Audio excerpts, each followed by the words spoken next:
Saudara-saudaraku yang terkasih, selamat berjumpa di Renungan Harian di channel Katolik kita.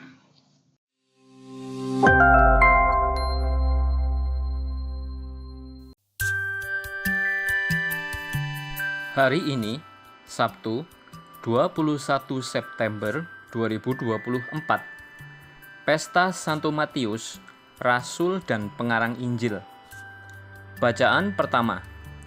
Bacaan diambil dari surat Rasul Paulus kepada jemaat di Efesus, bab 4, ayat 1 sampai dengan 7, dilanjutkan ayat 11 sampai dengan 13. Saudara-saudara, aku, orang yang dipenjarakan karena Tuhan, menasihati kamu, supaya sebagai orang-orang yang terpanggil, kamu hidup sepadan dengan panggilan itu.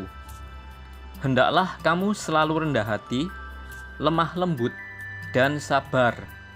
Tunjukkanlah kasih-Mu dalam saling membantu, dan berusahalah memelihara kesatuan roh dalam ikatan damai sejahtera. Satu tubuh dan satu roh, sebagaimana kamu telah dipanggil kepada satu pengharapan yang terkandung dalam panggilanmu itu. Satu Tuhan, satu iman, satu baptisan, satu Allah dan Bapa dari semua, yang di atas semua, menyertai semua, dan menjiwai semua. Akan tetapi, kepada kita masing-masing telah dianugerahkan kasih karunia menurut ukuran pemberian Kristus. Dialah yang memberikan baik rasul-rasul maupun nabi-nabi, baik pemberita Injil, gembala umat, maupun pengajar. Semuanya itu untuk memperlengkapi orang-orang kudus bagi tugas pelayanan demi pembangunan tubuh Kristus. Dengan demikian, akhirnya kita semua mencapai kesatuan iman dan pengetahuan yang benar tentang Anak Allah, kedewasaan penuh, dan tingkat pertumbuhan yang sesuai dengan kepenuhan Kristus. Demikianlah sabda Tuhan. Syukur kepada Allah. Bacaan Injil. Bacaan diambil dari Injil suci menurut Matius, bab 9, ayat 9 sampai dengan 13. Pada suatu hari, Yesus melihat seorang yang bernama Matius duduk di rumah cukai.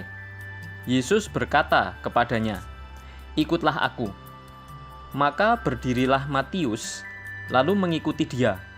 Kemudian, ketika Yesus makan di rumah Matius, datanglah banyak pemungut cukai dan orang berdosa, makan bersama-sama dengan dia dan murid-muridnya. Melihat itu, berkatalah orang-orang Farisi kepada murid-murid Yesus, "Mengapa gurumu makan bersama dengan pemungut cukai dan orang berdosa?" Yesus mendengarnya dan berkata, "Bukan orang sehat yang memerlukan tabib, melainkan orang sakit. Maka pergilah dan pelajarilah arti firman ini. Yang ku kehendaki ialah belas kasihan dan bukan persembahan. Karena aku datang bukan untuk memanggil orang benar, melainkan orang berdosa." Demikianlah sabda Tuhan. Terpujilah Kristus. Dalam bacaan pertama, percaya kepada Yesus Kristus berarti menguduskan diri dalam Dia. Sebagaimana Dia datang ke dunia dengan merendahkan dirinya, demikian juga umat beriman berusaha meneladan kerendahan hatinya, melayani bukan untuk dilayani, demi pembangunan gereja Kristus. Dalam bacaan Injil, Matius, si pemungut cukai, dipandang sebagai orang berdosa oleh orang-orang di sekitarnya. Tetapi, Yesus justru memanggilnya dan makan di rumah Matius. Inilah hati Yesus yang Maha Rahim. Ia mengampuni dan menyambut orang berdosa, bukan menghakimi. Meskipun Matius pemungut cukai dan dikenal berdosa, Allah tetap menerima dia. Matius masih memiliki kerinduan untuk diselamatkan. Kita seringkali hanya melihat kelemahan dan dosa orang, tetapi Yesus memandang dia dan membebaskannya.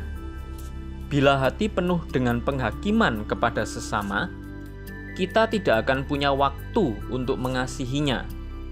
Yesus mengutus kita untuk terus membawa harapan dan pembebasan bagi banyak orang, terutama yang terbelenggu dalam kelemahan dan dosa. Simbol Injil. Menurut tradisi, keempat penulis Injil dilambangkan dengan simbol-simbol penting. Matius dengan simbol manusia bersayap, Markus dengan simbol singa bersayap, Lukas dengan simbol lembu bersayap, dan Yohanes dengan simbol Raja Wali yang terbang tinggi. Santo Ireneus memberi penjelasan untuk Matius yang dilambangkan dengan manusia ilahi. Simbol ini menjadi gambaran bahwa Injil Matius menekankan kedatangan Yesus ke dalam dunia. Itu bisa dilihat dari penyajian silsilah keluarga Yesus di bagian awal Injil. Ireneus mengatakan, inilah Injil kemanusiaannya. Oleh sebab itu, karakter seorang manusia yang lemah lembut dan rendah hati terus dipelihara sepanjang keseluruhan Injil. Marilah kita berdoa. Allah Bapa, sumber kebijaksanaan, demi kerahiman-Mu yang tak terselami, Engkau telah berkenan memilih Santo Matius, pemungut cukai, menjadi rasul-Mu. Semoga dengan pertolongan, teladan dan doanya, kami Kau perkenankan mengikuti Engkau dan berpegang teguh padamu. Dengan pengantaraan Tuhan kami, Yesus Kristus, yang hidup dan berkuasa, kini dan sepanjang masa. Amin. Saudara-saudari yang terkasih, terima kasih atas kebersamaannya dalam renungan harian ini. Kita jumpa lagi di renungan harian berikutnya.